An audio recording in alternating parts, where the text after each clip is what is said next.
Hello everyone, welcome to another episode of Global History with Mr. Langella. So guys, last time we were here, we were talking about the, we talked about the manor system, we talked about the age of chivalry. Let me just go over this really quickly with you guys. We talked about how technology starts to advance. We started to see stirrups and saddles being developed, so that now knights have a more stronger, foothold when it comes to using their horses in battle. And we talked about how the code of chivalry was developed in order to try to keep knights from kind of acting too brutally towards certain individuals, but it didn't really necessarily work. We mentioned how knights trained from a really early time in their lives throughout their, basically their whole lives. And the reason for this was because of the fief and all the different ways in which feudal lords would pay knights, that it was almost, you had to be completely devoted to your work, right, to be a kind of a warrior, because it would set you up for life. I talked about the trebuchet, some other different types of war tactics that people would use to try to siege castles, and different weapons they would use. And then we even talked about combat itself. I tried showing you guys a scene from one of my favorite episodes of one of my favorite shows, and it was actually based around the Battle of Agincourt, of the English kingdoms and French kingdoms, and it shows you kind of how brutal the combat is on the field. We also mentioned epic poetry and love poems and songs were developed to kind of give a sense of legend to the knights. And then I think we finished off with the difference between noble women and peasant women and their roles in society by analyzing primary sources. Okay, so with that being said, we're going to finish up this chapter 13, with the power of the church. Because now as I mentioned to you guys several sections ago, that the church has a major role within medieval Europe. All right, they are basically a unifying force, as in they're all everyone in the Middle Ages was a Christian mostly, and they all believed in Christ, and they all follow the faith. The difference was that they were separated by different kingdoms and feudal lords, right? However, there is a clash that starts to occur between the church, which is the Pope, and these kingdoms, right? Because now they're trying to say who has more power. Is it the Pope themselves, or is it the king? So we're going to go into that right now. Okay, so let's get started. So now we already know that the church has a very large influence over everyone. Pope is the leader of that church, especially for the westernized Europe, and they have the clergy, right? The clergy is religious officials that includes bishops, priests, and other officials. And remember, the Pope is the leader of that. The bishop supervises the priests, and then the priests supervise any other more bottom level clergy individual. Now, the reason why religion is important, guys, is you have to understand that it's a shared belief that bonded everyone in the Middle Ages, or everyone in westernized Europe, right? And what the clergy would do was they would administer the sacraments, and these were kind of the rites to salvation. And you can understand how important it is, because if you ever look at city planning of any town or village in the Middle Ages, you can see how the church is usually the center of that. Whether it was the king's castle or was it right next to it was always the church, right? The church is and usually one of the most known traditions of churches, that usually they're the tallest buildings too, because they're trying to show the importance of the church of all these different areas. And this kind of started here in the Middle Ages. So now we look at the law of the church, right? Understand that the church has a very specific code of conduct. We know it as canon law, right? It's converted knowing as in church law. This is kind of the law that governs us, and the church had governed all different types of practices within our society, and we even look at it even today, as in how much does church law kind of associate with our even common law, right? Specifically, canon law would govern marriages and different religious practices, and the Pope himself had political power over just even the leaders themselves. And different ways in which he would use his power was firstly through excommunication, which we've talked about, between the Byzantine Empire and the westernized Europe, right? Remember how they would excommunicate each other between the Pope and the Patriarch. And then secondly is their interdiction, which is it would actually stop king subjects from having the sacraments and other services being done for them. So these are two specific tools in which Pope or the clergy could use as a bargaining chip or a power over the secular powers, which was also known as the kings and their officials. Now, the kings were expected to obey whatever the Pope's commands were, because the Pope had a more overarching influence over everyone. Because understand that people can be upset with the king, right? And they might have lost some loyalty there. But understand that the church is basically, even if you remember from last class, the serfs, they accepted their fate as living so poorly because they believe it's God's plan for them to live that way. So you can easily tell that they will have more loyalty to the Christian faith than they would to the actual local lord themselves.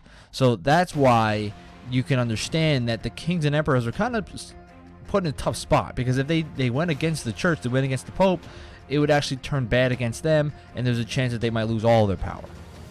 Now, one thing I added on the side over here was the age of superstition.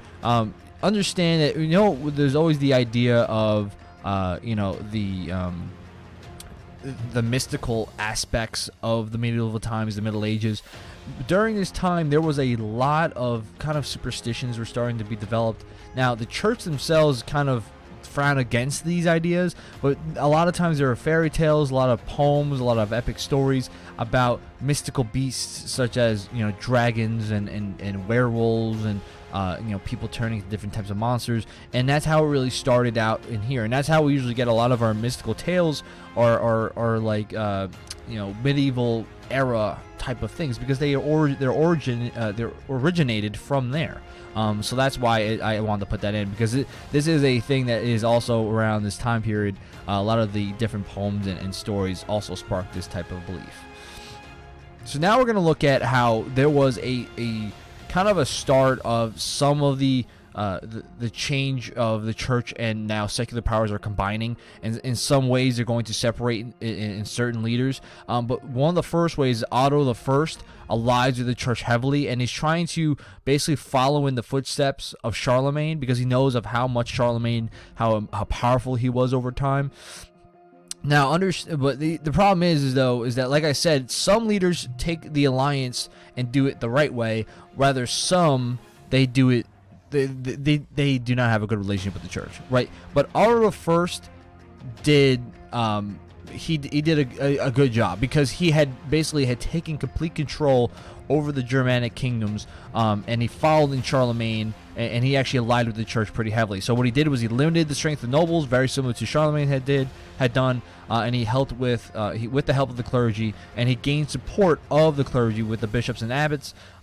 But so he dominated the church by basically following what they said, and he followed in the footsteps by basically following along whatever the Pope had wanted him to do. So, for instance, when you look at the Pope wanted him to invade Italy because there was some problems, issues going on. So he basically did that for them, and in the same pattern as Charlemagne, he had crowned him emperor of the Germanic kingdoms, very in the same fashion. Obviously, they're not the same leaders, but they did the same type of thing. Okay. Now, this had these lands that Otto the First had unified with Italy and Germany was the start of the Holy Roman Empire. Okay. Now understand, this is extremely important, because this empire does have a lot of power for a period of time. Now, this is one of the most known empires, and I think most people always remember the Holy Roman Empire, but it does not last as long as what people think, and especially in this beginning, right? It lasts to 1100. So understand, he had gained this power in 962, right? But it only really lasted 1100.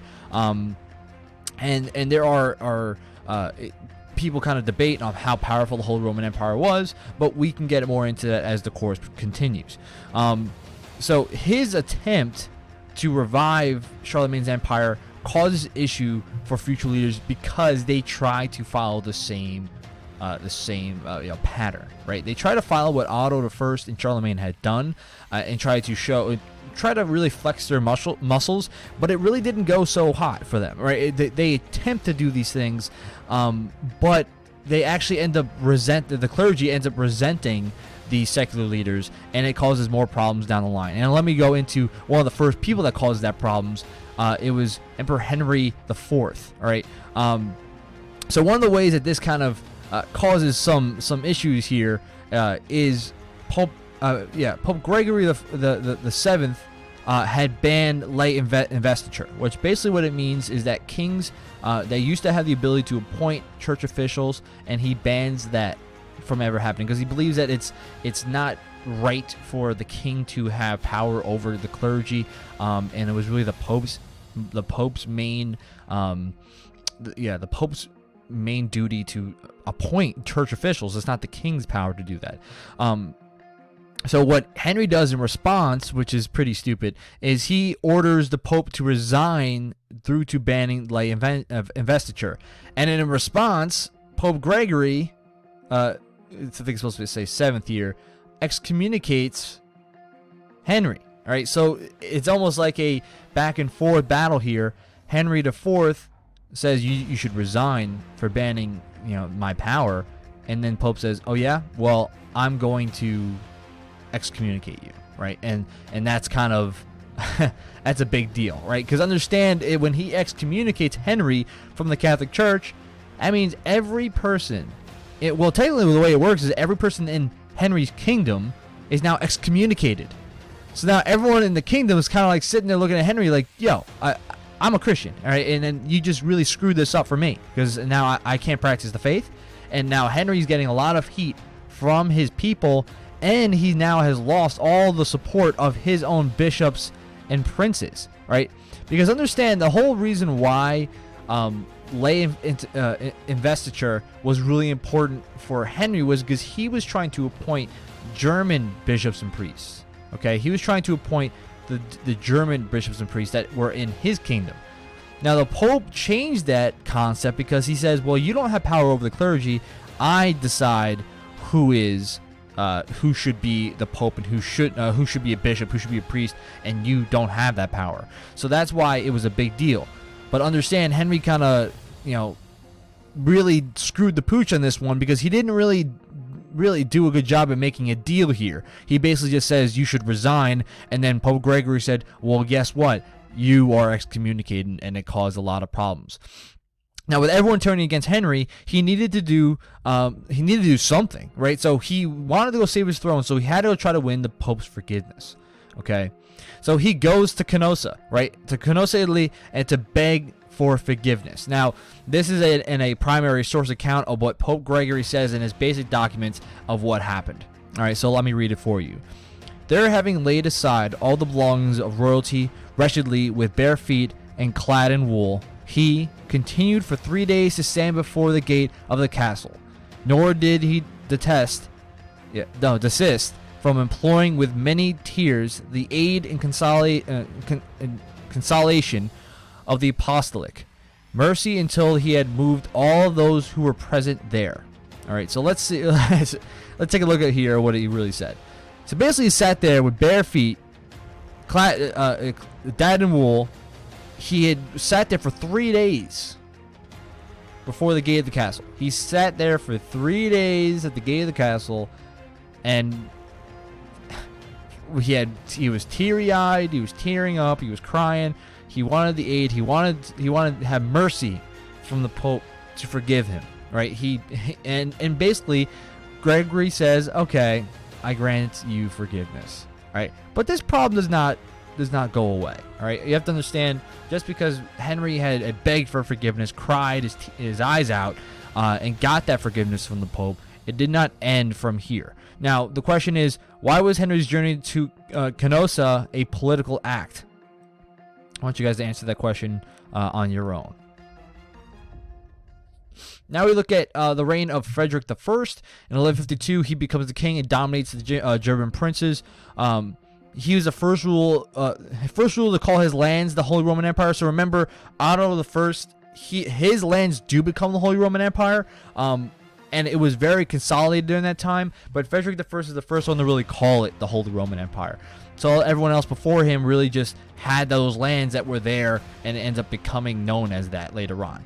Now, the reason why that I say that the Holy Roman Empire is debated to not really be as successful as the name deems it to be, as in when you sound of the Holy Roman Empire, every time you think about it, it sounds like it was one of the most powerful empires in the history of the world. Now, I think when you first look at Otto the First, he really does do a good job at consolidating the power, but Frederick the First does not do that. Because it wasn't really unified, right? They followed in the same issues as before. They end up being a patchwork of feudal territories. So very similar as we've seen for this entire chapter, where basically these are local lords dominating the areas, and he's kind of just saying, oh, I'm the emperor here, and you guys just are under me. The reason why you know that this is not effective leadership is because every time he leaves Germany, there's disorder, right? Because now they say, oh, well, who is now the leader? And all the different feudal lords are battling for one another to see who's leader. And just think of it this way. It's almost like the idea where if you look at the United States, right? Let's just say anytime the president leaves the United States to go somewhere, every state's battling against war with one another. That's not stability, right? And it doesn't really show that there's really a leader and that they're afraid of this leader. So that's the problem. So trying to follow in his predecessor's footsteps, Frederick tries to repeatedly invade the rich cities of Italy to try to gain more power. His tactics really spurred a lot of issues amongst the Italians, and even the Italian merchants unite against him. And what's crazy is he even lost the loyalty of the Pope. Right? So you already know that this is not good. And remember, guys, the Pope has the ability and the political power to raise armies. So he had angered the Pope so bad, and he had actually created a league with these merchants known as the Lombard League. All right? So when Frederick invades Italy, he actually meets defeat against the Lombard League, and then he kind of loses a lot of his influence and power. He has to fall back to Germany, and then obviously the empire collapses after Frederick's death in 1190. Okay, so after Frederick had passed on, as I said, the empire kind of collapses. The kings end up they try to revive the empire, and they actually end up electing kings to rule over this area. But remember, they keep them weak for a reason, because they want the local lords to really have all the power in this Germanic kingdom society, in this feudalistic society. So the question I want you guys to answer here is, what political trend kept German states separate during the Middle Ages? All right, I want you guys to answer that one for me. Now let's take a look at the map here. So clearly, when you look at the Holy Roman Empire, as you can see, they have all these different kingdoms that are here. All right, you can see them all here. And obviously there's the Papal States as well. So the Papal States are included within the Holy Roman Empire. But when Frederick was invading some richer cities to kind of gain some plunder for himself, this had angered a lot of Italians that had believed that he doesn't have that right to do, and even the Pope himself was angry about this. So they kind of were sent some armies to kind of put him in his place. So 2 questions I want you guys to answer here is, number 1, how many states made up the Holy Roman Empire, and what does this suggest about ruling it as an empire? And then number 2, how did the location of the Papal States make them an easy target for frequent invasions by Germanic rulers? Okay, so I want you guys to answer that in this section right here. All right. So now we're going to do our last 4 multiple choice questions. In 1100, the Holy Roman Empire covered most of blank. Canon law deals with issues under the authority of blank. Emperor Henry IV punishment for defying the Pope was blank. Considering the meaning of lay investiture and the controversy created, it can be concluded that the word lay describes blank. And then I want you guys to look at the main ideas here. What was the Gelasius 2 swords theory? This was in the chapter textbook, so make sure you read that. Number 19, why was Otto I the most effective ruler of medieval Germany? And number 20, how was the conflict between Pope Gregory VII and Henry IV resolved? Now, I also added this. This is really important. These are terms that are kind of used throughout the chapter. So since we are finishing up the chapter, you need to make sure you answer these as well. You need to define each of these and briefly explain its connection to the Middle Ages from 500 to 1200. These are all found in the textbook. These are easily attainable. And then I have a final 2 questions here that go over all the different questions and their primary source and actually secondary source documents to go over. So number 1, which of these phrases does not characterize the knight Chaucer describes? And number 2, what qualities of knighthood do you think are missing from Chaucer's description? And then number 3, I want you guys to look at the graph and answer the question, what is the most important point this chart is making? All right. So, as I said, you guys are going to be doing these documents and answer the questions inside the PowerPoint. So the way that the rest of the way that this weekend is going to work is I'm going to have you guys submit the PowerPoints are going to be due by Sunday night. All right. I'm going to assign you guys the worksheet that's going to be due by tomorrow night, and then there's a reading guides that are going to help you review that will be due on Monday. All right. Now for the break, this is how it's going to work. Since we do not have a chance to be assessed by quiz or test, it means that I'm going to give you guys this written assignment that will be considered a test grade. All right, so understand that this is important. You need to be diligent. Now, it's going to be an enduring issues essay.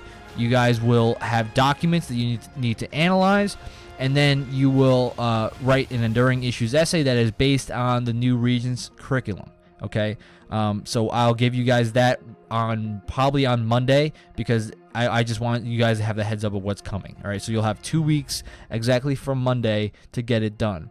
All right, so that's how it's gonna work. I'm gonna assign that stuff to you right now. All right, guys, have a good one. Langella out.